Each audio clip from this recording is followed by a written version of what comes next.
This is Fred Richani of TSC News. I'm right here with my main man, Scott Anderson, on the line, and we are here to discuss all the latest WWE news. So much to talk about, Scott. It's been a long while since we've talked, man, at least on the air. The big news, WWE superstar Roman Reigns, who was WWE champion as of 48 hours ago, is suspended for 30 days due to a wellness policy violation.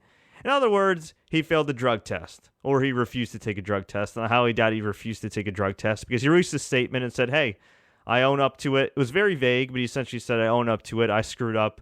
I apologize to my family, friends, and fans. So chances are he failed for something. We don't know what it is, but the fact that this is the guy that WWE is grooming and was trying so hard to make the next John Cena, unsuccessfully, but still, the way he's been positioned for the last year and a half, and he fails a wellness test. Do you remember the last time a major star failed a wellness test? It was Randy Orton, who had quite a few issues in his life. But before Randy Orton, I can't even remember. You think?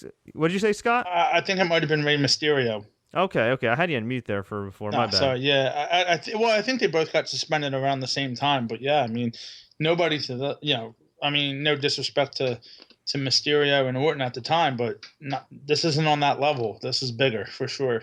Yeah, well, Orton was kind of big, I think, because that was 60 days and it put kind of his career in jeopardy there. But they've always really loved the guy and liked him and stuck by him, even with all his problems, where a lot of other companies would have probably cut him. But also he had tenure there. He had been there for what, like almost 10, essentially 10 years, because he got suspended, I think in 2012 he got suspended, or late 2011, whatever, around that time. And then he kind of was mired in the mid-card for quite a bit. It was technically, I think, his third suspension.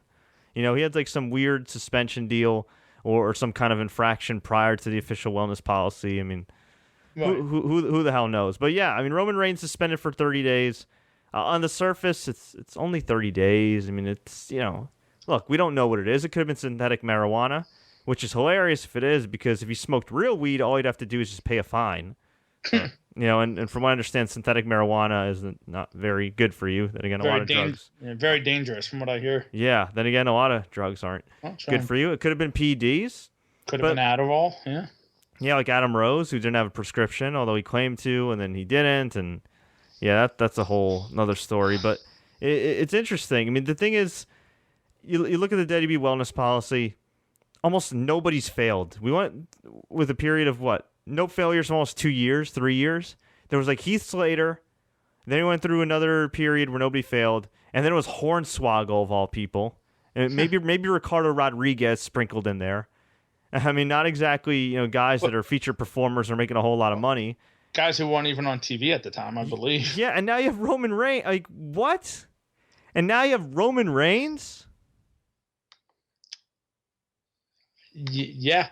just crazy. But before we get more in depth into this, yes, we are live at this time. If you're watching us live, we do greatly appreciate it. It's been quite a while since you and I have gone live and talked to some of these awesome listeners here. If you want to join the conversation, all you got to do is leave a YouTube comment below.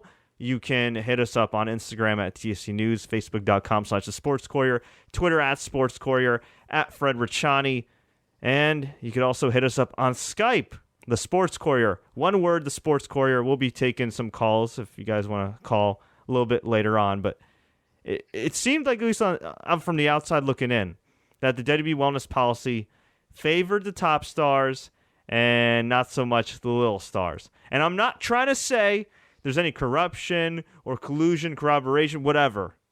What I'm saying is it's logical that dudes that are rich, that have a lot of money, that have good doctors, well, good doctors for them, they're well connected, can get by passing tests. And it's not just a matter of getting masking agents or anything like that. A lot of these guys don't even necessarily need that. If I'm not mistaken, WWE allows certain exemptions. And as of a few years ago, I think one of those exemptions included testosterone if you happen to have low testosterone. Now, why would a pro wrestler, a great athlete like a pro wrestler in WWE, have low testosterone? Well, same thing like MMA, which kind of plagued MMA for a while, although MMA's real fighting, and that's why testosterone replacement therapy was essentially banned. You do a lot of steroids or certain types of PEDs, HGAs, whatever. You do so much of it that your body can't produce testosterone naturally anymore. So what do? Well, you don't end your career. You just get a doctor to write you a therapeutic use exemption. And I wouldn't be surprised if a number of WWE superstars have that right now. And look, it's show business technically. It is a physical, predetermined sport, but the goal isn't exactly to hurt somebody. You know what I mean? At the end of the day, you want to have your performance and you want to do it with as little pain as possible, if you can help it. Although I know today's style is pretty strong and, the level of talent in WWE is pretty high right now. And the level in the ring is pretty high. So obviously you're going to have your bumps, your bruises, and everything else. But the goal is not to hurt your opponent. Whereas in MMA, of course, or in boxing, that's a real sport and you're actually looking to inflict brain damage. So PED use in boxing, combat sports, I take it a little more seriously than wrestling. There's been wrestlers juicing for years, okay, long before the wellness policy. There will be long after the wellness policy. Again, I don't know if he was juicing. I don't know what the hell he did. On the surface, again, it's only 30 days. But then you dig deeper beyond the surface level. This isn't Heath Slater. This isn't Hornswoggle. This isn't Ricardo Rodriguez. This is Roman Reigns, the guy they were grooming to be the next John Cena, the guy that they wanted adamantly to be kissing babies, to be the guy that guys want to be, that women love, that children want to look up to. And really, it hasn't worked. The guy has his fans, and the guy's a very good worker, but it just wasn't working for him as the top babyface. Could it work for him as a heel? Possibly. I certainly have a few scenarios mapped up in my head of how he'd be an effective heel. Give him Randy Orton's old legend killer gimmick. Have him just take out kind of modern day legends like Randy Orton and John Cena over time, build up to maybe a big match with The Rock, have him take out Triple H, culminate with him eventually regaining the world championship, this time as a top heel. And who the hell knows? By that time, after he's allowed to finally let loose on the mic like he did on Monday night, kind of snapping back at the fans, maybe, just maybe, he'll actually be a babyface. Maybe. And perhaps this suspension in the long run will help him because he'll get his ish together. He'll take care of whatever he needs to take care of, whether it be getting a prescription or whatever the hell he needs to do to take care of that end of business. And maybe that'll encourage WWE to finally say, you know what? He screwed up, but we still want him in the mix. We don't know if we can necessarily trust him as the top babyface right now. I'm just thinking in their mentality. Let's see what happens when we turn him heel. And I tell you what, if he comes back at Battleground and attacks Dean Ambrose and officially turns heel, I think it'd be a home run. I really do. But in the meantime, as far as in the moment right now, less than 24 hours since the story is broken, it's a bad look for WWE. You never want anybody failing a test. But for it to be a guy at the level of Roman Reigns, either he didn't do his due diligence, either, I hate to for lack of a better phrase, he was an idiot. Because, if everybody else has passed, these wellness tests, whether clean or not clean, you think a guy that's making a few million a year like Roman Reigns can, or there was just some technicality. But the thing is, if it was a technicality, I highly doubt they'd make this public. And if they would, I would think that he'd want it out there, that it's a technicality. And if it's something as little, I don't want to say little, but as minute as synthetic marijuana compared to steroids, you'd think they'd want it out there too. That, hey, our guy's not a steroid guy, he just was stupid and, smoked the joint. But we don't know. Scott, what was your initial reaction when you saw the headline, Roman Reigns suspended for 30 days? Well, I'll tell you this. I was on my way to work, and a buddy of mine texted it to me. My first thought was he's full of BS, because about 10 minutes earlier I was stuck in traffic, looked at my phone real quick, and I know I shouldn't be doing that, but I was stopped, and there was nothing online. And then all of a sudden he sent me this, and it broke, and it was definitely a surprise. In a way, this could be the best thing that's ever happened to Roman Reigns, because like you said, if he comes back as a heel, he could become an even bigger star than he already was as a face, not getting over. So it could work out good for him. I was listening to a couple other things earlier about it, and apparently the news was going to break sooner rather than later mainstream. So I think WWE had no choice but to release this information. Yeah. Yep, but why put him in the main event at Battleground doesn't make any sense at this point. I forgot to mention, thank you for reminding me, a Wrestling Observer Radio reported that WWE actually knew about this, the drug test failure, prior to Battleground, or prior to Money in the Bank. So why book him in the main event? And I realize it's the entertainment industry, it's pro wrestling. Look, even in sports, all right, no matter what coaches say or directors say, top stars are always going to get favoritism. Okay, guys that are looked at as stars are always going to get favoritism, preferential treatment, you name it. And honestly, I don't even necessarily have a problem with him coming back into the top mix once his suspension's over. I just have a problem with him being booked in the pay-per-view main event, and let's just say he ends up wrestling in the pay-per-view main event. Now, maybe they're looking to separate the Shield guys in the draft. Maybe Roman goes to Raw, Dean and Seth go to Smackdown, whatever. The fact that he would still be in the main event while being suspended, I mean, I would imagine they'd have to acknowledge it on TV. They'd have to acknowledge, hey, he screwed up, he's owning up to it, and he earned this title shot. But I still think it just looks bad. I think if you're somebody that's really hardworking in the back, and from what I understand, Roman Reigns is pretty well liked. But if you're somebody that's with the goal in mind of being a main eventer and world champion, and you're working your ass off, and you've never failed a test, I would imagine you might be a little pissed.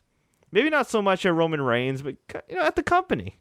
Like, you screw up and you've been booed, and it's gotten to the point where they've had to mute boos at times. And they did. Yeah, I mean, they've muted boos. They did on Sunday at the pay-per-view, that's for sure. Did they? You could tell. It was okay. Yeah. If you go back and watch, it was it was very quiet. Okay, I didn't think it was muted. I just think the crowd was tired because the match began around the 11 o'clock hour. Oh, maybe, I don't know. It seemed, I don't know. It also was a weirdly laid out match because Seth Rollins was playing the babyface, Roman Reigns was playing the heel. Just it was ass back. I don't even know if it was ass backwards booking. It was ass sideways booking. It was just made no sense. But I just think it sends the wrong message to the locker room if you put Roman Reigns right back in the pay-per-view main event. I know he's going to be back like 3 days before Battleground. I also think it sends a bad message to people that cover WWE. Yes, there's going to be certain media that is bought out, that just wants access, that's going to kiss WWE's ass and get these conference calls and try to be buddy-buddy with Triple H, and they're not going to call WWE out on it, and they're just going to say, okay, Roman Reigns is back, if they even put up a follow-up report. But to other outlets that don't necessarily have an affiliation with WWE, that don't give a damn about WWE, that maybe you're just putting some WWE content on to get some page views here and there, I think they're going to have a different opinion, and I think they're going to be skewered in the media to some extent, because here's a guy who, again, failed the test, and he's rewarded with a pay-per-view main event. And pay-per-view main events aren't what they used to be. This ain't SummerSlam. It's Battleground. But still. Well, it is Battleground, but the way WWE apparently is going, the direction seems to be all pay-per-views are equal, pretty much, except for Mania and SummerSlam. I mean, look what we just had on Sunday night. Mm-hmm. We had Cena and AJ Styles, which is, like they said, WrestleMania. That seems to be their new thing, WrestleMania quality. Mm-hmm. You have what was going to be the Shield triple threat. I mean, at what was a B pay-per-view. So seems like they don't care about that anymore. With the thing with Roman that I think they can do is one of two things here, and that's have him in the match, have him eliminated and taken out of the match somehow in the first 5 minutes. Have Dean and Seth gang up on him and do something to him. That would kind of make sense. Or because of how Raw ended last night with Dean hitting dirty deeds on him, and as bad as it sounds, he got a concussion from it and he's out for 6 weeks, do something to that effect and take him out of the match that way. Yeah. Because there's no way WWE can go through with putting him in this match. They're just not. I mean, I think they can, but I just don't think it's a good look. And to me, it's kind of a wasted angle to just have him be booked in the match and then not be there for 30 days. And even if you pull him, it's kind of weak. I think what would have been more effective, and I know some people aren't a fan of, say, like Alberto Del Rio, but I mean, if you were going to have him out for 30 days, you could still acknowledge publicly, hey, he screwed up, whatever. But in storyline, you could have had a guy take him out. You could have had to say, okay, like Alberto Del Rio, put him in an arm bar, injure his arm, or, Kevin Owens, powerbomb him or something. Put some steam on a heel. Put some steam on a heel. It's not like Dean Ambrose couldn't still stand tall at the end of the night on Raw like he did. But it doesn't make sense. Yeah. Like, get an opportunity to put some steam on a heel. I don't get it. Or you know what? I mean, I guess you don't really want to do it, but they could have had Seth just beat him. But I don't know. 2 nights in a row. I mean, Yeah, you know what? Yeah, that probably would have gone too far. But yeah, you could have done something. You could have had like again, Alberto Del Rio take out his arm, or Kevin Owens attack him, or even I hate to say the Wyatt family, but or the club again, something. I don't know. We talked about this off air. Don't even put him on Raw, and just have him show up after Battleground, just like Seth did to him, and just have him take out Dean, or wait until the Monday after. Set up a heel Roman versus a face Dean at SummerSlam. I mean, it just made all the sense in the world. Why even have him on that show last night? It just didn't make any sense. Well, it makes sense having him on the show. Just doesn't make any sense, I think, to... It doesn't. It doesn't, though. Suspend him. Yeah, I agree. I mean, I'll say this: the show did pretty well as far as the ratings go. Did very well. Did the highest numbers since WrestleMania, or the night after WrestleMania. You see, WWE can claim if they don't like Dean Ambrose, well, it's because there was no NBA Finals, there was no this and that.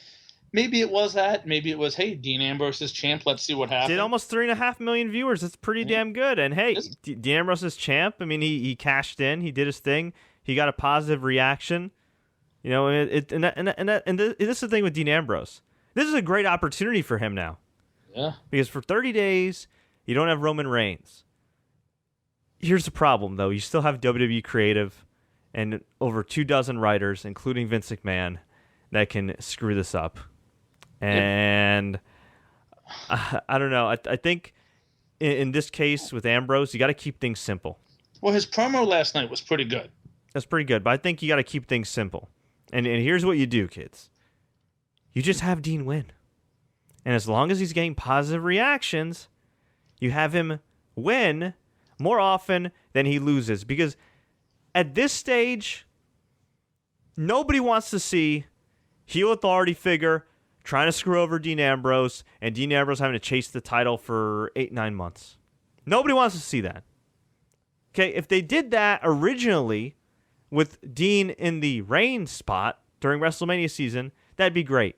But we've seen the authority and this evil authority figure stuff for what? Well, technically like almost 20 years now if you go back to, the Attitude Era. But as Forever. far as but as far as with this authority faction, about 2-3 years now, it's gotten ridiculous. It's gotten pretty ridiculous. So what I would do is do something new.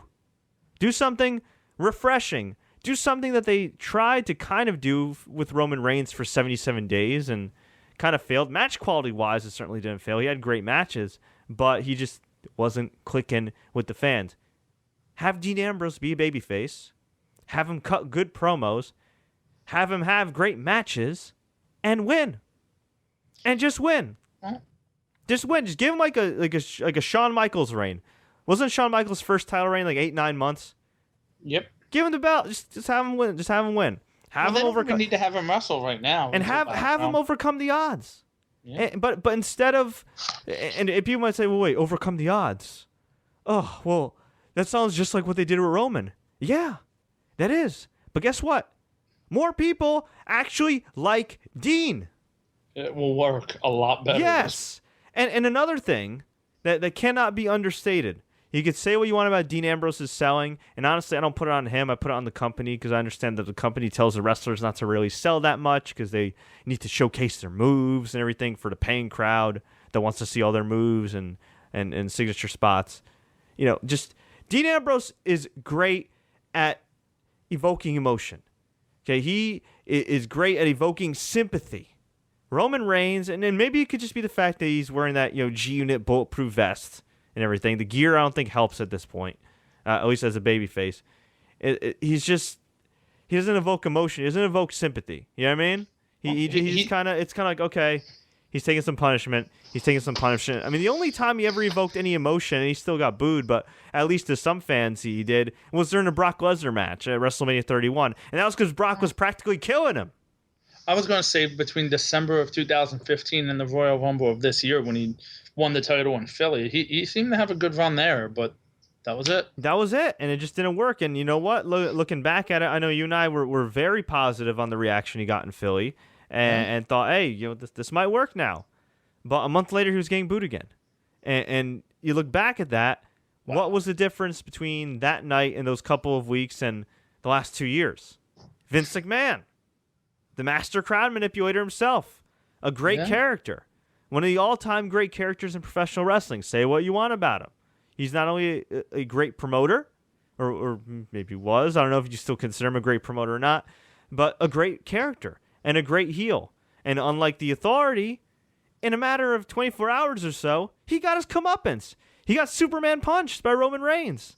It was awesome. Yeah. He did a brilliant job. He almost, I don't want to say made Roman Reigns a star overnight, because Roman Reigns was a star with the Shield, but he almost saved the whole Roman Reigns experiment overnight. But you can't have Vince McMahon on TV every week. You can't have Vince McMahon get Superman punched on TV every week. On top of that, it's not like they had any heels remotely at the level of Vince McMahon outside of the Authority, who certainly weren't getting their comeuppance until WrestleMania. And by that point, people were sick and tired of Roman Reigns. Beyond belief. At least as a babyface. So no, I don't hate Roman Reigns for some of the fanboys and fangirls that have been DMing us, okay? I just think the guy is miscast. He's very talented. I think he's miscast. And look, there's nothing wrong. You tried, okay? They gave him every opportunity. Turn him heel. Maybe in a year or so, he'll be a big baby face. You can give him the title. He'll make more money for the company. There you go. At the end of the day, it's about the bottom line. The bottom line is about the bottom line. And I just think, and I think a lot of people think, a lot of smart people in wrestling think, if he just turns heel, if you just let him loose, you build him up, he could probably draw you more money than he does now. And as for Dean Ambrose, the guy had a lot of interest for a while. I believe that at the holiday season, or a couple holiday seasons ago, he actually had the highest selling merch. That parental advisory shirt that he was wearing, or whatever it was. I think it was the highest selling merch of that period. And speaking of merch, real quick, I just want to plug my boy Leon St. Giovanni. You probably can't really see this, but there you go. I'm rocking my LSG shirt. He is a student of the Monster Factory in Paulsboro, New Jersey, and the ROH Dojo. And he occasionally competes on Ring of Honor television and all across the independents. Just want to send a special shout out to him because he's doing some really kick-ass work. So follow him on Twitter, look him up, Leon St. Giovanni, or hit me up and I'll forward you all his info. He's a great guy, and happy to support him with this shirt that you get on What a Maneuver. So look him up on Twitter and on Google there. But yeah, so this is a great opportunity for Dean. I hope they run with him. We'll see what happens with that. But we found out, Scott, that we're going to have the WWE Draft on the first live Smackdown next month. Which will not feature Roman Reigns. It will not, although he could get selected. Yeah. He probably will be selected. Let's not kid. They're not going to select him on the internet, that's for sure. Yeah, I mean, he's probably going to be one of the top picks. Well, that could be another interesting way to turn him heel when you think about it. He doesn't get mentioned because he's suspended. He's not eligible. He comes back, and you have possibly Shane McMahon. Well, you're going to have Shane McMahon and Stephanie on Raw and SmackDown. Is that pretty much guaranteed? Yeah, I think so. I think so at this point, or either one's going to be running at least one. I mean, so you go a week or two, and come to Raw, I think they did this with Stone Cold, didn't they, back in the day?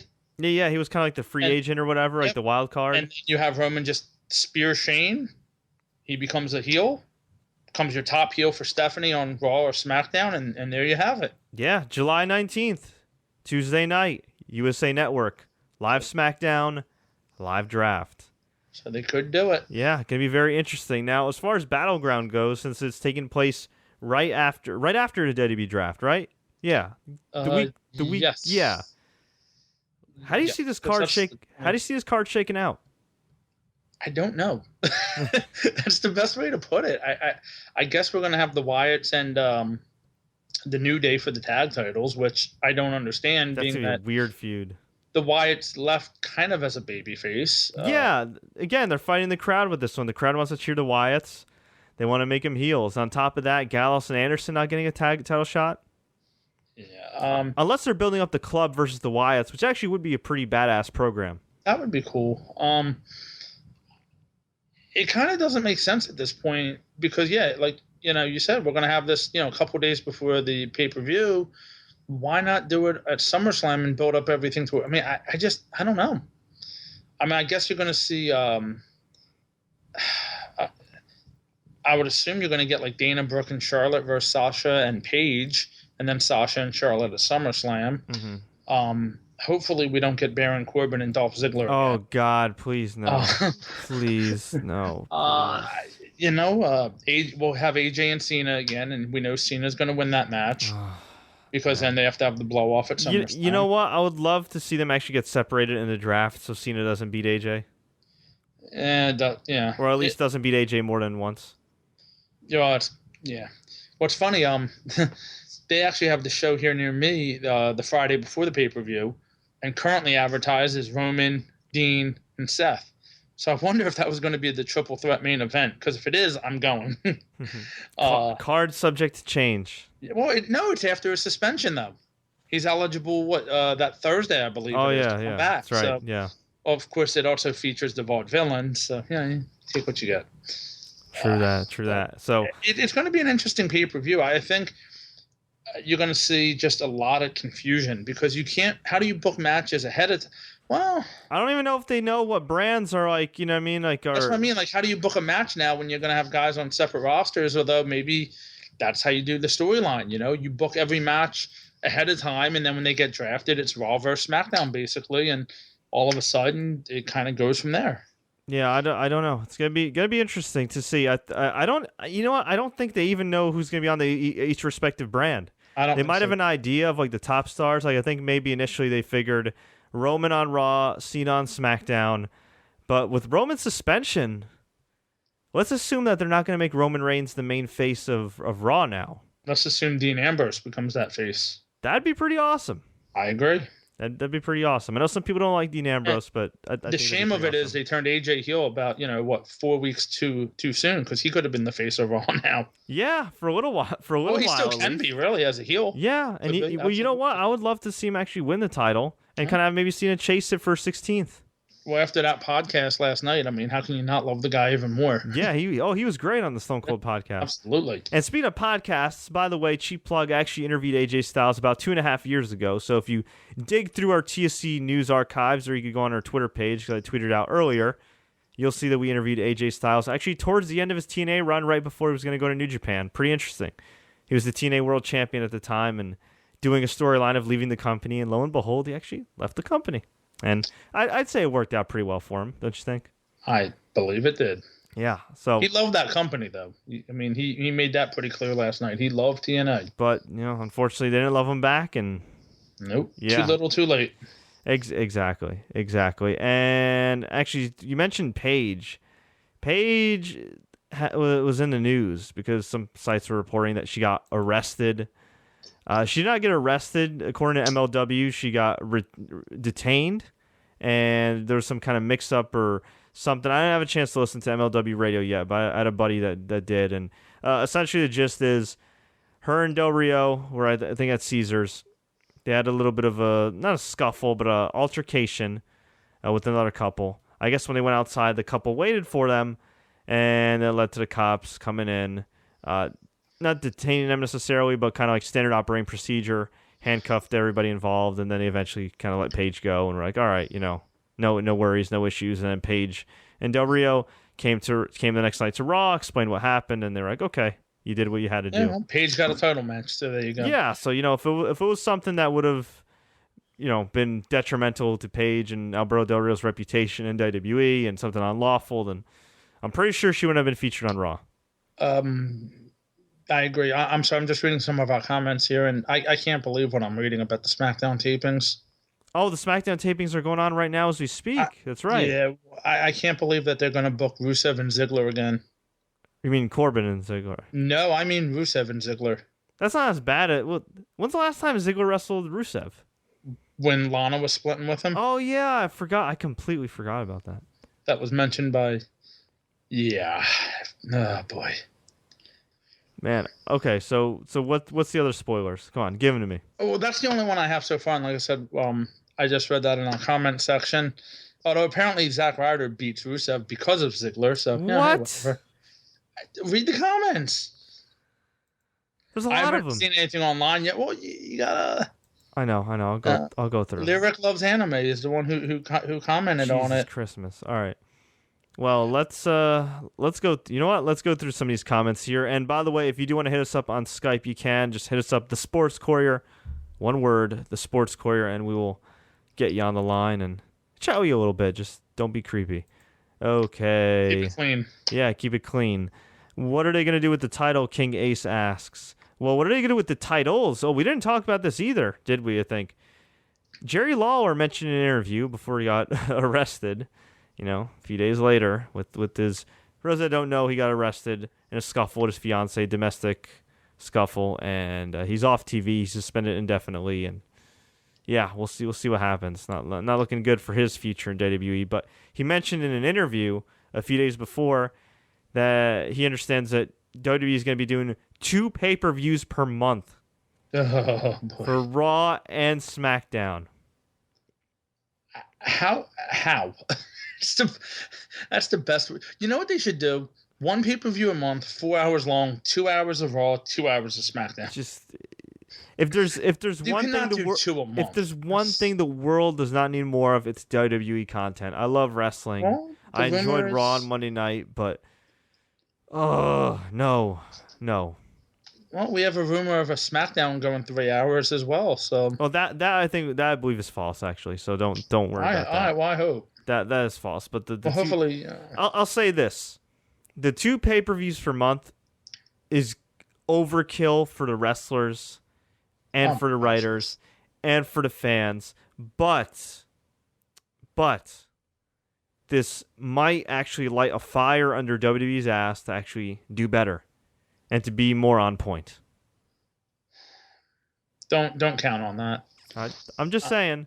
Yeah, I think it's better when they did it the every other month thing because it gave you feuds. Oh yeah, I love that. Back in the journey. I mean, I know that. Some of the SmackDown pay-per-views were horrible. It wasn't great. Oh yeah, it wasn't great business wise, but I kind of like the fact that the free shows on TV of Raw and SmackDown meant more in between months where they didn't have a pay-per-view. You'd have like Bad Blood for Raw, you'd have Vengeance for SmackDown, and then you have SummerSlam, which was a dual-branded pay-per-view. Yep. Yeah. All right. We got Alan Wu calling, so let's get him on the line. He's our TSC contributor. Alan, you're on the air. What's up, buddy?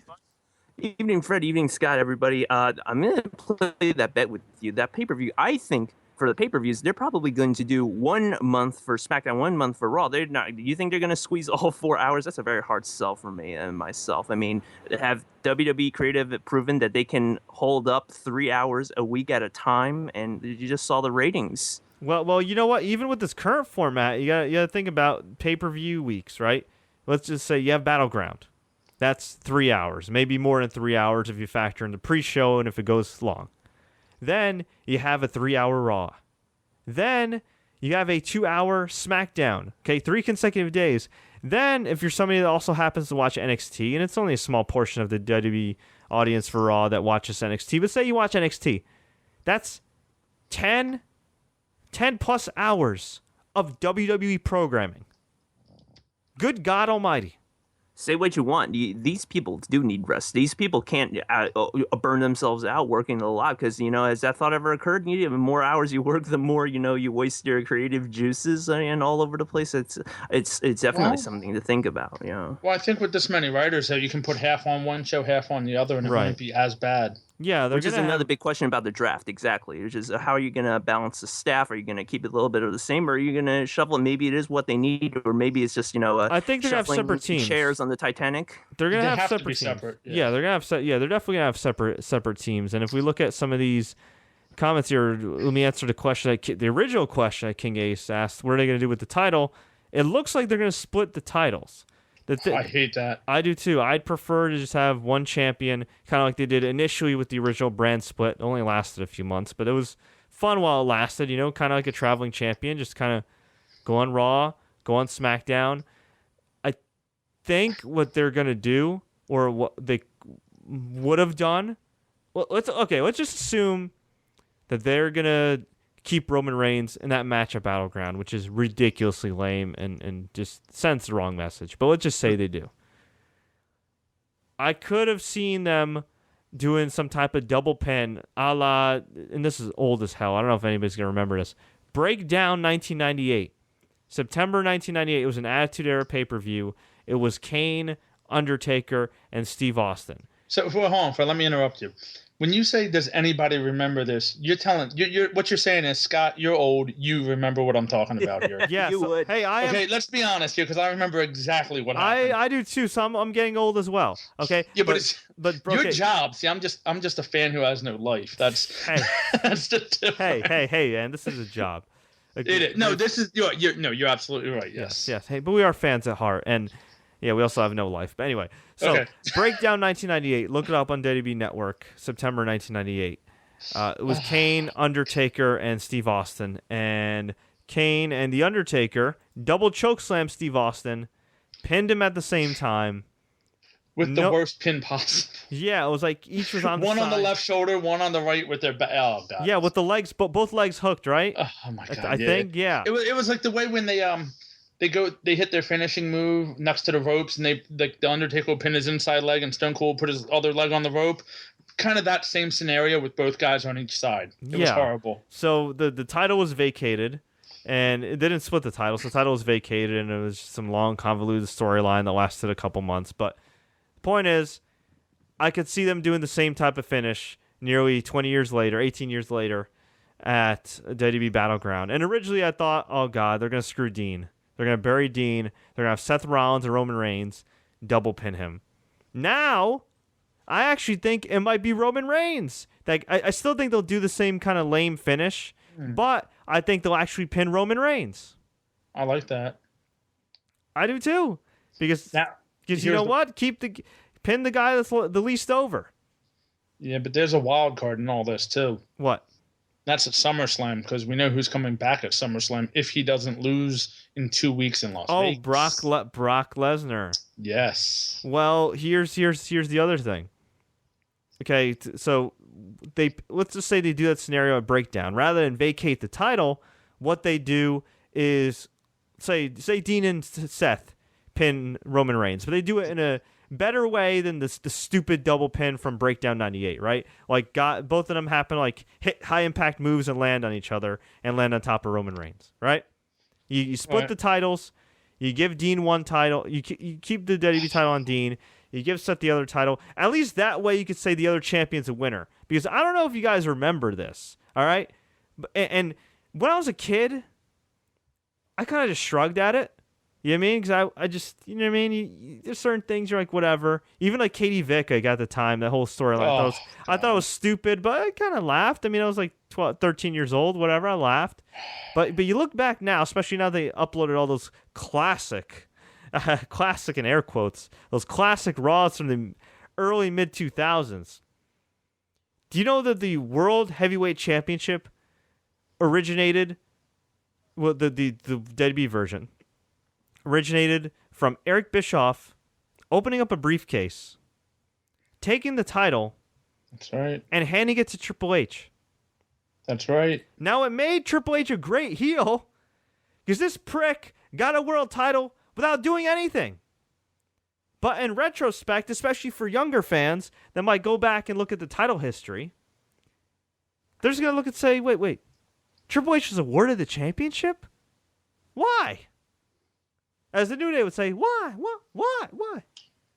So at least if there's a double pin at Battleground, it's at least two winners getting the championship, as opposed to Triple H, who, oh, by the way, a month before, back then, lost to Shawn Michaels, who had been retired for 4.5 years.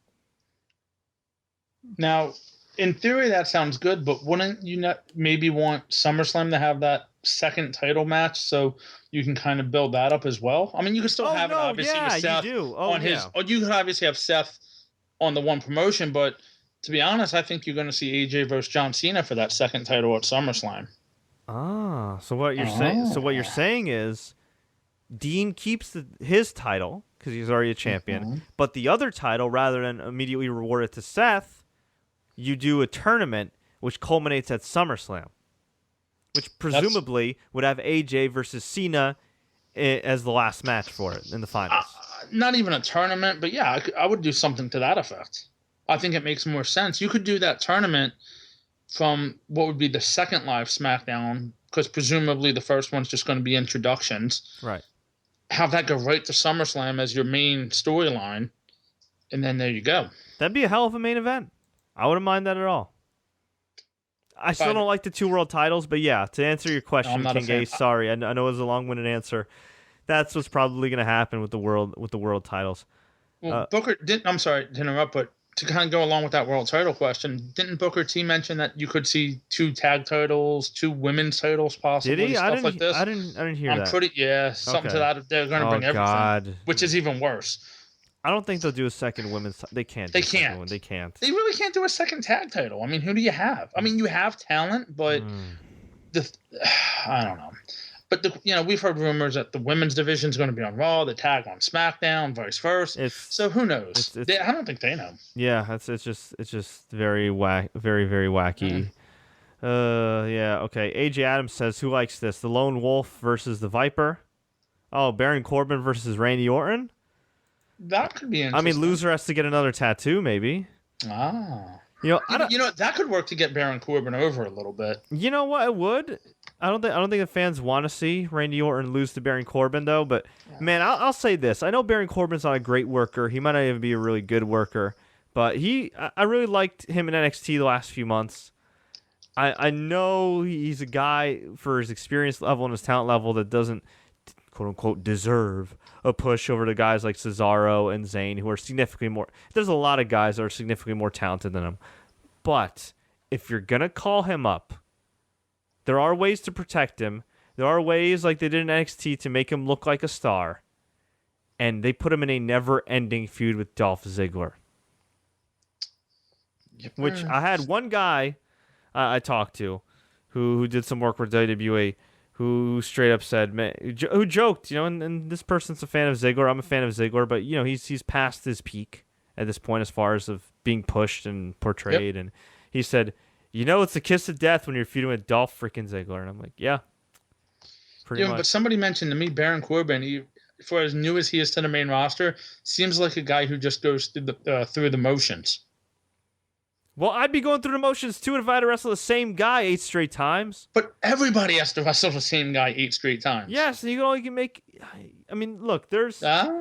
Yeah, look, there's the argument that the fact that he was just programmed with Dolph Ziggler was bad to begin with, and then there's the other argument for people that are anti-Corbin that say, well, he couldn't have a good match with Dolph Ziggler, so how good is he really? Well, when he wrestles the Big Show next in his feud, then we'll find out. Yeah, true. But my point is, if you're going to call up a guy, put him in positions to look good. Well, they didn't do it with Apollo Crews. I mean, he beat Sheamus, okay. In a fluke. Whatever. Yeah, they made it a fluke. He should have pinned that guy clean, hit like a shooting star press or something. Just the vaudevillains they bring up, they do nothing with them. Enzo and Big Cass, they're there basically because Vince McMahon loves Big Cass. And like our friend Jeremy Bauer stated earlier on Twitter and Facebook, Vince McMahon went up to Big Cass tonight probably and said, "You're going to be the guy at WrestleMania 33. Oh, probably. So, I mean, unfortunately, it is what it is there. But yeah. Let's see. AJ Adams says WWE creatives are goons. Manpreet asks, when is Randy Orton coming back? I would imagine within a month or so. It has to be soon. Just in time for the WWE Draft. Okay, Lil RQ loves anime. Dean will keep the title. I hope so. Yeah, I hope so. Well, if the ratings keep going up, or at least where they're at, I think he has to keep the title. Yeah, and especially if he's getting positive reactions. What a novel concept. Well, wasn't the rumor also... I'm sorry, go ahead. I was going to say, what a novel concept. The guy holding the title that people actually like. Yeah, I was just going to mention, before the suspension came out, I had read online, I'm not sure if you did, but, Dean Ambrose on the B House shows was almost outdrawing Roman Reigns on the A. Ooh. And that was part of the rumor that Roman might have had the title off of him, but now it looks like it might have been for a different reason. But either way, them house show numbers go up a little bit with Dean as champ. I mean, he has 5 weeks. So, like you said, let's see. Not a long time, but hopefully he can make the most out of it, much like Edge in 2006 did. Although hopefully he has a longer reign than Edge did when he first won the world title. It should look really good for Dean because he's got a good several months opportunity. Nothing else is on TV until you get to August, which is the Olympics. If you're going to need somebody for the WWE to carry above the Olympics, it should be Dean Ambrose. NBC's going to win, but WWE wants a piece of the action, don't they? Yeah, I agree. Yeah. I agree, and I think you would say we'll be a little forgiving about the Olympics, considering it's all under the same NBC Universal umbrella anyway. But yeah, they're going to definitely get hurt by the Olympics. And you mentioned Brock Lesnar, Scott, earlier. It's going to be interesting to see where he fits in. Because if Roman Reigns isn't at Battleground or isn't in a match at Battleground, you could save that Shield triple threat for SummerSlam, which means all three guys would have to be kept in the same brand. Not the biggest fan of that. I think they should kind of be kept apart. But maybe you could do it more as like a one last battle type of thing. You know what I mean? Where it's like winner takes all. Whoever wins, like say Dean's on Raw, Roman's on SmackDown. You can maybe do something where Roman says, you know what? I'm not only going to beat you and end this once and for all, but I'm going to take the belt to SmackDown. So you add kind of like the stakes. You know what I mean? It's a dream match. You could justify putting it at SummerSlam even if guys are in different brands. It might be hurting the brand extension a little bit because you're not being totally loyal to the concept. But, we've never seen the Shield triple threat. Fans have wanted it. You could easily have Shane McMahon make an excuse and say, listen, we're going to make this exception, one night only, all three members of the Shield. Well, you bring up an interesting point, and I'll get Alan's take on this as well. Is it possible WWE knows exactly what they're doing with this whole Roman Reigns thing, knowing he's suspended, knowing SummerSlam is the bigger show? So, okay, we're going to tease you and say we're going to have this match at Battleground, knowing that they're not going to have the match, and build it up a little bit further. And then you make SummerSlam that much bigger because, hey, the match that was supposed to happen didn't happen, and now it's going to happen. Depends on what you believe in chaotic order, whatever kind of order can come out of chaos. We were talking about WWE creative here. Who knows? I mean, you're probably onto something. If WWE is going to play the card of organized chaos, now could be that right time. But what have we seen beforehand? This is perpetually what WWE has been playing into, the chaos that they have through booking and whatnot. I mean, but it's not convoluted. There aren't too many levels to your thinking, so I'll give you that. Well, they could play real. And Fred, I'll get your opinion about this. They could play real life right into this, and Shane could come out and say Roman got suspended. He's out of this match. When he comes back, Roman demands the title shot to Shane, and Shane says, "You got to earn it." And I'm not sure exactly how many weeks are in between pay-per-views, if it's 5, 6, or whatever, but maybe for 3 weeks, he has to beat Kevin Owens and Sami Zayn and, name some other people who could, have that match potentially instead, and he has to kind of work his way back up to a degree. So it is possible that you see something to that effect as well. And who better to play real than Shane McMahon? Shane McMahon came back and he was real with the company. I get that. I give him credit right there. So I see your point. Wow. And speaking of, I'm sorry, real quick. And speaking of the draft, and this is another thing that dropped via MSL of MLW Radio here. Ricochet, who AKA Prince Puma, who was one of the best wrestlers in the world, former Lucha Underground champion, former IWGP Junior champion, Junior Tag champion, previous winner of Best of Super Juniors, I believe in 2014. He signed an extension with Lucha Underground, so he's going to be there for a while. And he's a guy that WWE is targeting. And apparently he's earning around $300,000, if not more, per year. It's pretty good money. Outside of WWE. That's pretty damn good money to stick around where you're at and further become a hot commodity. And maybe Lucha Underground will grow, and hopefully they'll get some more international deals, particularly in Latin American countries, and everything else. And maybe God forbid they don't last, and he makes a lot of money. He collects his cash, he raises his stock even more, and then he goes to WWE and makes even more money.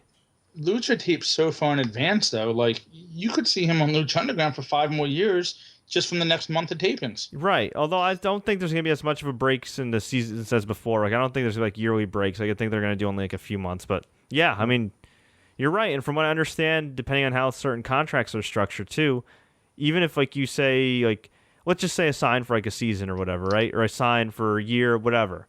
If I'm on for 2 seasons, and let's just say WWE's interested in me, and the season doesn't end until 2017, they technically can't sign me until the season's over, which is kind of restrictive. I mean, some of the contracts are restrictive there, but I think with Ricochet, I mean, he had a pretty good deal at first that allowed him some freedom. I would imagine this one does too, but man, they're paying him a lot of money, and I guess that's coming out of the El Rey network, which is essentially what's also financially backing Lucha Underground. So hey, good for him. Good for him. But we talk about the WWE Draft. There's a lot of reports, a lot of rumors out there about guys ending up on the main roster from NXT, but also being signed to NXT and the main roster. Kurt Angle on Mark Madden's radio show revealed that he's been talking to WWE, which is really surprising because Vince McMahon was not really high on bringing him back. To be fair to Vince, Kurt Angle did kind of burn his bridges about a decade ago, did throw WWE under the bus when they tried to send him to rehab for his own good. He refused. He eventually went into WWE-sponsored rehab many years later, but it seemed like WWE just kind of didn't want to take on the problem that was Kurt Angle, constantly getting arrested in recent years, DUIs. Even though he got acquitted on a few of those things, it was just he was always getting himself into trouble in recent years. He's been, knock on wood, he's been out of the woods the last couple of years. He really has. Well, but the last... You can bring back the Ultimate Warrior after everything that him and Vince went through. Oh, yeah, you could. But I think the fear that Vince had was like, oh, man, what if Kurt dies on our watch or something happens? Absolutely. But you know what? Honestly, you could say that about a lot of guys, man. What we could say it about Jeff Hardy. Kurt definitely looked like he was going down that road. Yeah, but here he is, and he's doing all right. And honestly, if you're really worried that much about somebody's health, but you want to maybe bring him back into the fold because he has some star power, make him the GM of SmackDown. And you know what? He'd be under the care of WWE. And if whatever problems he has, if he still has any, I mean, I imagine he probably has some lingering medical issues as far as physically. But, if he had any issues, I mean, it'd be good to be under the auspices of WWE. I've heard Angle talk about how brutal the WWE schedule is. I would love to see him as an authoritative figure, but I think frankly, he would probably take it down just from his, it wouldn't even be Vince having anything to do with it. It would probably be Kurt himself. What was that operation, the company he worked with when he fought Rey Mysterio at that crazy card that Jim Ross called? I think he might be going for that one. I forgot. Oh, I know what you're talking. Oh, I forgot the name of it. Yeah, it was some awful, YourShow.tv or something. Yeah, he had some random match there. He's been having some matches here and there. I actually just watched this match with the from RevPro UK on their premium service. It was actually really well done. Shout out to RevPro. Watched this match with Zack Sabre Jr., which is really good. And man, he had got such a great reaction, and it was a really good match. And they had his old WWE theme song, and it made me just miss Kurt Angle so much. I mean, we saw him in TNA for years, but I really. When he had the WWE music, I would love to see him in WWE. I honestly, I think if they bring him back and they want him to wrestle, I highly doubt he's going to do a full-time schedule. They'd be idiots to try to even make him do a full-time schedule. It's a lose-lose, yeah. I think he's smart enough to know that even if they offer him a full-time schedule, that you can't do that. I mean, honestly, I think if they are going to bring him back, they're going to mutually agree, you know what, let's keep it part-time. Let's not go crazy. I think being an authority figure actually might help him a little bit too, because he won't have to wrestle all the time. Special occasions. And he's a guy, I talked about earlier how if you want to turn Roman Reigns heel, have him start taking out a lot of the legends, kind of like do what Randy Orton did, back in the day. He's a guy that could go up against Roman Reigns to have a great match and put him over. Or Dean Ambrose, or whoever. I mean, he could have a great match with anybody. Nakamura. Oof. Samoa Joe again, AJ Styles. I mean, John Cena. Actually, that's dude, that'd be a perfect story. John Cena's first main roster match, on TV was against Kurt Angle. Come full circle. That'd be awesome. It'd be interesting. I mean, just one-time thing. I mean, have him go against Jack Swagger for the ankle lock challenge. Oh God. Okay, I tried. Yeah. Keep in mind, WWE is kind of bringing back former GMs now on Raw. And, last time I checked, Kurt Angle was a former GM. He was former GM of SmackDown. That's true. So we could see a cameo and kind of see where it goes from there. Yeah, I agree. That'd be pretty cool. And it's also been rumored they're looking to bring back guys like Carlito, who's actually been rumored to be back for a while. But from what I understand, they offered him some pretty crappy money. And he just kind of stayed on the Indies and stayed in Puerto Rico. But if he sees what his brother and his cousin are doing, I'd stay away too. Yeah, but you know what? They could be offering him some more money to be back in the fold. Stevie Richards, who's already in his mid-40s, but if you follow him on Facebook and Twitter, the guy is in phenomenal shape. He really is. He looks great, very healthy lifestyle. I firmly believe the guy. I'm mutual friends with a lot of guys that he's friends with. He works with DDP Yoga. For some of you may know, I'm friends with DDP and friends with his webmaster, Robert McLaren, who's a great guy, and both great guys. And, they have nothing but good things to say about Stevie Richards, and he looks great. He actually, I think, was the first besides like DDP anyway, and I think the yoga doc Craig Aaron, he was like the first like certified DDP yoga trainer, and actually he held classes and everything in Atlanta on behalf of DDP Yoga. I mean, he's a really nice guy, really talented, one of the criminally underrated performers of his generation, and it'd be kind of weird to see him on the main roster. I don't know what they do with him. I don't really see where he fits, but if you want to put him in like NXT to cater to that hardcore crowd, maybe even bring back the Blue Meanie and do some BWO shtick. Why not? I mean, Stevie Richards is a guy that did some nice work in ROH. He recently worked with Jay Lethal. I mean, it'd be cool to see him back, and he could definitely teach a lot of young guys how to work. Stevie Richards belongs right in the social outcasts. Oh, God. Absolutely. He absolutely does. And I think it would help. You throw the Blue Meanie in there. You don't like the Blue Meanie? I like former the Blue TSC Meanie. guest, the Blue Meanie. I like the Blue Meanie. The Blue Meanie's, if you're going to do that, you got to bring back Nova. Oh, yeah, that's true. I mean, if you're going to do it, let's do it, True, but I'm just thinking about who else they would contact. I mean, I guess MVP. That would make sense. I've heard MVP. I've heard Jeff Hardy. I did hear Stevie. Well, the Hardy boys are an interesting case because they're under contract with TNA. But so is AJ, Gallows, and Anderson. Not with TNA, but Yeah. I mean, it'll be interesting. I think they should definitely try to bring back the Hardys if they can. I could absolutely see them, depending on Drew Galloway's contract situation, bringing him back. Drew McIntyre. He is done so much the last couple of years being out of WWE, TNA champion, Evolve champion, you're having great matches all around the world, ICW champion, cutting these awesome promos. He has turned his career around. I mean, him, Ethan Carter III, a.k.a. Derek Bateman, like those are two guys to me that if they're available and you're WWE, even if it's on the NXT level, and I think they should be on the main roster, but I'm just saying, for any part of your roster that you want to enhance, these guys would be great additions. But here's the thing. They're looking to add all this talent, right? I'm sure they're thinking, oh my God, we got to fill 3 rosters. Ah! And I'm sure it's exciting for fans to say, yes, they're signing this guy and that guy and that guy. And you got to believe that in the Cruiserweight Classic tournament that's taking place over the next couple months, they're going to be signing guys like Kota Ibushi. They're going to be signing guys like, why is my mind blanking out? Like TJ Perkins, maybe. I would be shocked if Zack Sabre Jr. didn't get an NXT deal. They got Johnny Gargano and Tommaso Ciampa, who have already been featured performers on NXT. But I still think, even with the distinct rosters, even with the separate time slots, even with the separate writing crews, they're going to run into the problem of having too much talent. I mean, not too much talent. Too much talent combined with too many cooks in the kitchen creatively. Because if they're having this issue now, adding more bodies, as my good friend Kevin Marshall once told me, who is a former WWE writer himself and now does a lot of work with Spike TV, as he said, more bodies isn't necessarily going to solve the problem. Because if there's still creative issues right now, and lately it's gotten better, the last couple weeks or so, or even the last few weeks with AJ and Roman and all that stuff, but for the most part, they've had similar creative issues of the last decade or so, or really, it's gotten worse. It's gotten progressively worse the last couple of years. The start and stop pushes, the 50-50 booking, not protecting enough guys. Are we confident that they're going to change their ways with these 3 distinct rosters? I mean, there's going to be guys lost in the shuffle. There's going to be... it's really easy to say you have a point there. Exactly, but that's a good question. Why don't you just pursue one way instead of going with you're using your argument is you're using a jackhammer to do some open heart surgery. Yeah. Well, I think we'll keep this in mind too, guys. Drew McIntyre and EC3 are cutting anti-WWE promos in Evolve, which has a relationship with WWE already. Mm-hmm. Keep this in mind. Yeah. The rumor is the NXT roster is going to get raided by the main roster.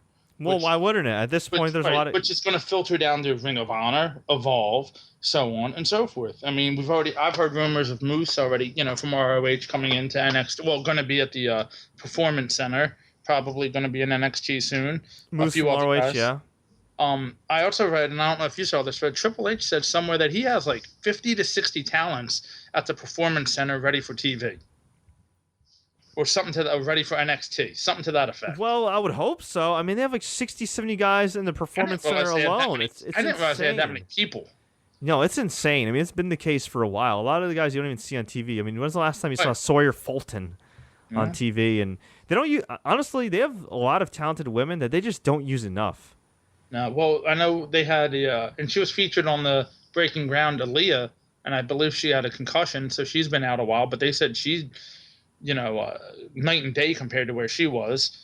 So yeah, I mean, and that's what's going to happen. NXT might take a little step back, but you know what? You could sign. There's a lot of talent. Again, Zack Sabre Jr. If any of the TNA guys become available, particularly Drew McIntyre and EC3, I mean, those are great additions as well, particularly for a crowd that's, based in Florida. I'm trying to think. I mean, if they keep Samoa Joe on there for a little while, that'll still draw. If Nakamura wins the NXT title and holds it for a little while before going up to the main roster, that's still a big draw. I mean, he is the draw for NXT. I think if Finn Balor gets called up, and even if Samoa Joe gets called up, and all those guys, I'm trying. But you would assume Nakamura has to be called up as well. I mean, I would rather call him up than give him the NXT title, but Right. I think it's enticing and intriguing to just make that match between Samoa Joe and Shinsuke Nakamura. I mean, God. but the thing is, they're teasing Balor versus Nakamura. I believe he's actually advertised in Japan to wrestle Owens and Yes. Bray Wyatt. I But didn't see Bray, but yeah. I would actually change one of those matches and do the Finn Balor and Nakamura match on the WWE Japan special on the network, and just get that match out of the way. I mean, it's a great match. You don't want to necessarily just get it out of the way, but more or less get it out of the way. And then you can do Nakamura versus Samoa Joe at NXT TakeOver Brooklyn. And then you figure it out from there. Interesting. The stars, the number of stars, the quantity shouldn't be that big of a problem as far as I see them. The way what we've just discovered and what we cover now, I think that shouldn't be the major concern. It really does fall on creative and how the booking goes down and what the people, what the staffers, what people under Vince McMahon, and what Vince does with the roster is going to still make that big difference. And my standpoint is, you are doing an extra show that is on TV on top of NXT. That's just that could in and of itself be the solution. Just fix some people around, fix the rotations. What you may think as shuffling the chairs on the deck of the Titanic, it might be the solution. I mean, in and of itself, the point I'm getting at is, Andrew Goldstein, and it was some of the greatest videos you got on Fred on your page. It's got to be what Andrew Goldstein's talking about, and your buddies, all of the people that work creative. That's a great discussion for you guys to look over if you really want to know what WWE is going through. Because in many ways, I don't think that much has changed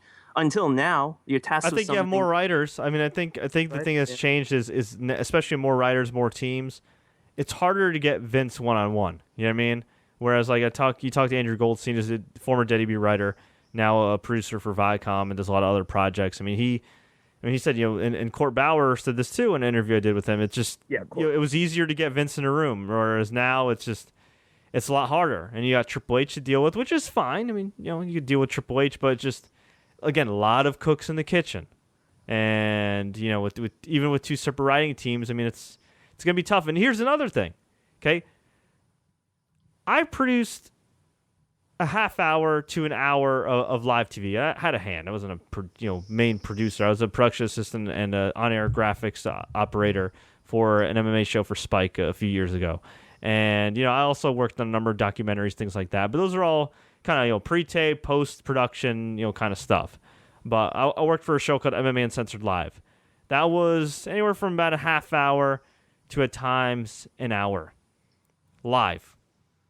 That half hour, an hour, was pretty awesome in the sense that it was a great adrenaline rush. When you hit your time cues and everything, it's great. When things go right, it's awesome. When you're done and you have a good show, you feel pumped and you're like, oh my God. It actually what got me. It's what got me to do these live streams because I just missed the rush of being live. But I'm telling you, it can also be nerve-wracking and stressful as hell. And that's a half hour to an hour.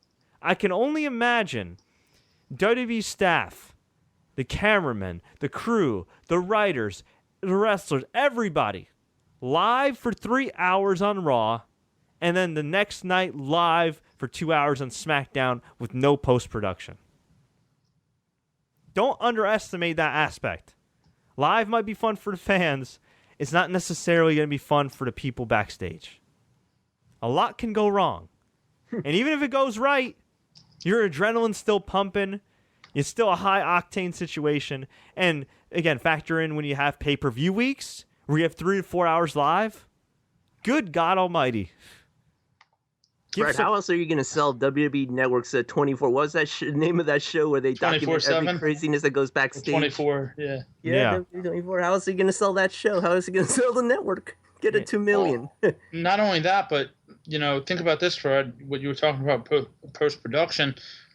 Does this mean superstars and main event become bigger shows now as well because you have more of a roster and you need more storyline? Or are they still just B-rated shows? I'm sure there's still going to be kind of C shows for the most part, but they will they might actually get better matches because bigger rosters. Bigger rosters, you got to throw some people on there, that want to do their thing. And we just had a couple people actually send us some of the spoilers that have gone on. Yeah, like you said, Zack Ryder beat. This is. Well, no, that was a main event. Rusev actually beat Zack Ryder. Ziggler was on commentary. So that's why I saw for main event. So my mistake. Yeah, on that. Baron Corbin destroyed Sin Cara. Becky Lynch beat Summer Rae. Summer Rae needs to be featured more on TV. Seriously, she does. She's so talented. And she's good on the mic. And Enzo and Cass defeat the Ascension. Oh, so what's his name? Connor's back. Yeah, he was back on Monday as well. Oh, was he? Yep. Okay. And then in a dark match, it was the Golden Truth beat Breeze and Fandango, and hopefully their tan got a little bit better. AJ Mackin says, "I want to be a WWE writer." Lilrick loves MMA says, "AJ don't." Hey, man, follow your dreams. I would love to be a creative guy if what I say goes. Yeah, if you don't have to deal with Vince and all the stress and the high blood pressure and everything. Yeah, maybe dealing with Vince, okay, but I don't want to deal with 26 other people, Yeah. What do you think about Cody Rhodes leaving? Do you think he picked the worst time? No. Yes and no. You know what? There's no guarantees he wouldn't have been lost in the shuffle anyway. And he's getting a lot of bookings. He's getting to wrestle a lot of guys. He's booked for Battle of Los Angeles at PWG, which is huge. He's booked against Kurt Angle. He's booked against Mike Bennett with Maria in one corner and Eden Styles, his wife Brandy Rhodes, in the other corner. I mean, he's got some good bookings. He teased a possible match with Steve Corino, who famously feuded with his father, Dusty Rhodes, in ECW. He's got a lot of good stuff going on. He's going to be wrestling Tommaso Ciampa. He's got a lot going on. I think he's doing okay, yeah. Yeah, I think he'll be all right, and I think he'll eventually be brought back. And yeah, I mean, I think it was Al Snow that said in a recent interview, you could always come back. I don't know if that's the case for everybody, but I think he can come back. What was that thing Cody Rhodes said about WWE and how everyone else, Triple H was fine with? He was fine with Vince McMahon, but he just couldn't get that conversation going with the rest of the WWE team. Oh, with the writers, but the thing is, maybe the writers could have been a little nicer to them. But at the end of the day, it's Vince and Triple H who decide who gets pushed and who not gets pushed. So you could take it out on the writers, but yeah, I suppose it's the big bosses, the big wigs that make the final decisions here. And whoa, what's going on? What's going on there, Alan? Huh? Is that Roman Reigns blowing up your phone? Oh, he probably is. Give me a moment here. I think he's going to talk to Roman Reigns. That might be me actually on. That was me. Oh, okay. I apologize. Apparently, I was for some odd reason getting a Facebook call from someone. Really? I never got before. Yeah, wow, because you said Alan and my phone was vibrating and. I was like, that's just too much of a coincidence. Yeah, that's a little creepy, dude. My phone's already burned down, so no, it wasn't my phone. My phone's already burned down to work. Only a year old, and the OnePlus X doesn't really hold up. I'm probably the most ticked off phone owner. I think what it is he was trying to call us because I sent him a link to the show. Oh, he was using Facebook by mistake. So it says Skype. He hit you up on Facebook. All right. Okay, let's see right here. Oh, what's this? Apologize for my type. You guys want to bring up the Impact TNA spoilers? They made Jeff Hardy go through 2 tables again, 6 sides match. Oh my God, match. Fred, I sent that to you actually on a text. Yeah, Jeff almost missed both tables. Oh my God, you know what? I don't care anymore. I'm sorry, I don't care anymore. No, wait. Here's how it's set up though. Jeff, being the dummy he is, set the ladder up basically on the top turnbuckle, closed, leaning against the cage, climbed up on it, dove off of it, his lower body hit the top table, which proceeded to hit the second table, but it didn't really work that good. Yeah, it could have been worse. It could have been worse. The Pop TV was on air this week. No, yeah, that's true. Huh? All right, well, we'll answer one last question here. Where the hell has The Miz been? Well, if you watched Raw, you'd see that he is still filming his movie, The Marine 5. Why does WWE feel the need to have The Marine 5? I don't know, but he's getting that money. He said to actually be a really nice guy behind the scenes. My good friend Paul Lazenby actually worked with him on, I believe, The Marine 4 and a couple of... whatever that Christmas movie was. I don't remember that Christmas movie. But with Paige. Yeah. Paul worked with Miz on a couple occasions, had nothing but great things to say about the guy. So I'm happy for him. He's doing all right. He's got a beautiful wife. He's still Intercontinental Champion, and I expect him to eventually drop the title. Look, if they want to do a honky tonk man reign kind of thing with him, I'd rather have that title be held by somebody a little bit more credible. But I gotta say, he's been pretty entertaining in this role. You know what? It's funny that you just said that. Why is that? Because he will be back in time for SummerSlam, and you could have him come out and do the exact same thing they did in 1988 with the Ultimate Warrior. You could have him do an open challenge on his first night back, and have Finn Balor come out, Samoa Joe come out, Nakamura come out, Kurt Angle? Oh my God. Kurt Angle come out and beat him for that title, and it would be amazing. That is true. It could very well happen, and that would... Even though it's been done before, it makes perfect sense. That's why they keep the title on him. True that. Well, on that note, I think we're going to head out. But this was fun, Alan. This was fun, Scott. And folks, now I want to hear from you. Did I not get to your comments and questions tonight? Do you want me to answer something on Twitter or maybe in the next podcast or so? Did you enjoy this conversation and want some more? Maybe you want to check out some of our exclusive interviews with your favorite stars like Austin Aries, AJ Styles, Booker T, Mick Foley, you name it. Subscribe right here to TSC News. If you enjoyed this podcast, please click the like button. Please share this with all your friends. If you want to download this podcast, you can on soundcloud.com/TSC News or iTunes just by searching TSC News. And, well, what else can I say other than take care, like and share. Thank you so much for joining us. And until next time, everybody, as always, enjoy the matches. And as a certain WWE talent that has a 30-day vacation would say, believe that.